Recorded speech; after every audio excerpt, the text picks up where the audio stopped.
Olá pessoal, tudo bom? Hoje nós vamos falar um pouquinho de servidores e ferramentas para o desenvolvimento de software. Bom, para a gente começar o desenvolvimento de software, de aplicativos, aplicações web, nós precisamos de uma série de ferramentas que vão auxiliar esse processo de construção, de desenvolvimento. Desse lado aqui, nós temos uma série de ferramentas que nós vamos utilizar para interagir com as ferramentas de desenvolvimento web, que em alguns casos vão estar em algum servidor de forma remota. Então, para auxiliar essa conexão, esse contato com o nosso servidor, nós podemos utilizar, por exemplo, o OpenSSH, que permite que a gente utilize, por exemplo, o PUT, o WinSCP, ou o SSH, ou o SCP, se vocês estiverem no Linux, essas duas primeiras se vocês estiverem no Windows, que vão permitir com que a gente interaja com esse servidor remoto. Então esse cara daqui, ele é a parte do servidor, é o que permite a gente fazer a conexão no nosso servidor e ali, dado aquela conexão, emitir comandos para o nosso servidor. Um outro formato muito comum também de interação, né, de enviar informações para o servidor, é o FTP, né, que é a transmissão de arquivos. E para a gente utilizar, né, interagir com esse tipo de aplicação, nós podemos utilizar um cliente de FTP. Um exemplo aqui é o FileZilla. Então, quando a gente tem necessidade de enviar arquivos para o nosso servidor, se ele utiliza, né, se a hospedagem que você está utilizando utiliza um servidor de FTP, você pode utilizar o FileZilla.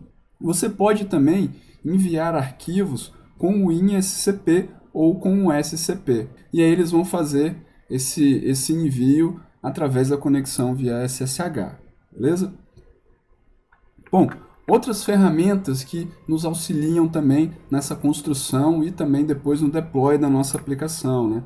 Nós temos aí o PostgreSQL, nós temos também o MySQL, né? Ferramentas voltadas para o banco de dados. Ferramentas que nós podemos utilizar para interagir com ferramentas de banco de dados, PHPMyAdmin e o PGAdmin, ambas ferramentas do lado cliente, interagindo com ferramentas aqui do nosso lado servidor. Ferramentas clientes para nós testarmos as nossas ferramentas, né, as nossas aplicações construídas.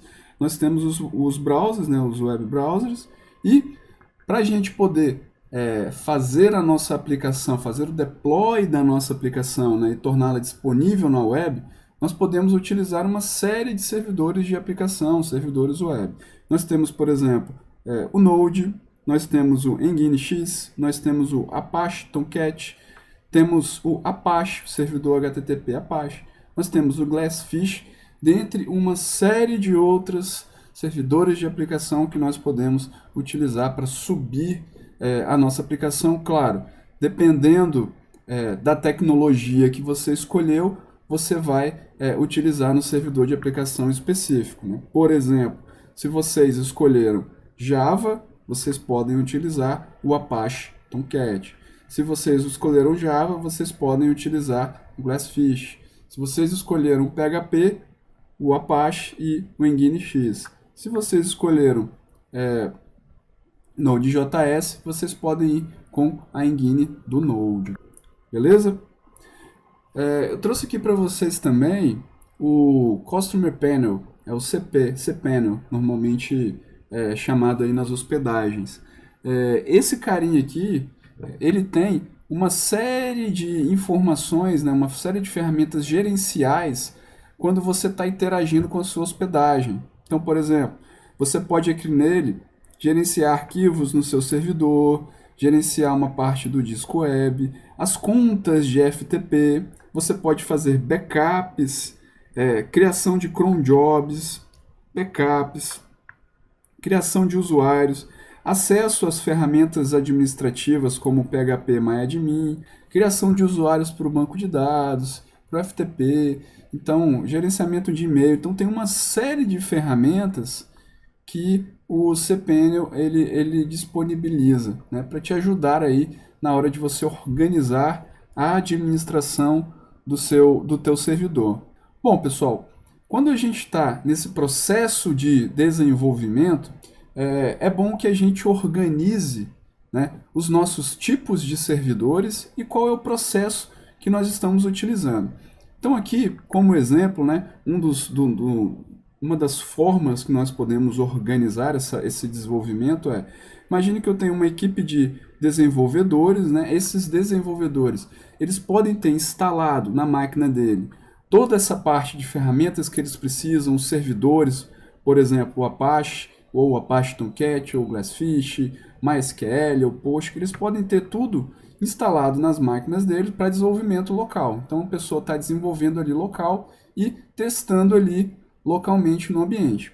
Porém, em alguns casos, as nossas máquinas locais elas não suportam, né, rodar todo aquele ferramental necessário para que a gente consiga realmente desenvolver o que a gente precisa. Então, em alguns casos, a gente precisa de um ambiente de desenvolvimento, ok?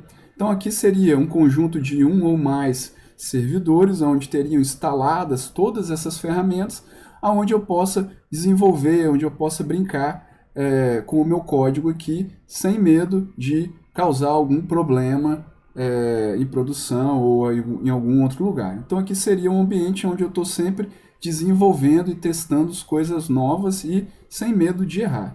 E aí, pessoal, uma vez que isso aqui ele está bem fundamentado, ele está correto, ele já foi testado, eu posso jogar para homologação. Qual que é a ideia aqui? O ambiente de homologação ele é um ambiente que é exatamente uma cópia de produção.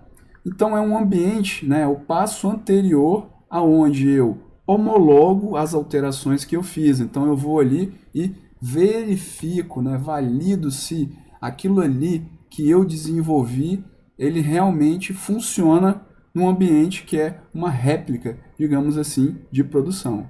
Então, quando eu vou subir essas minhas novas funcionalidades para a produção, como eu já testei em homologação, então a ideia é que eu faça isso em produção sem maiores problemas. Então, uma vez testado em homologação, eu posso trazer para produção.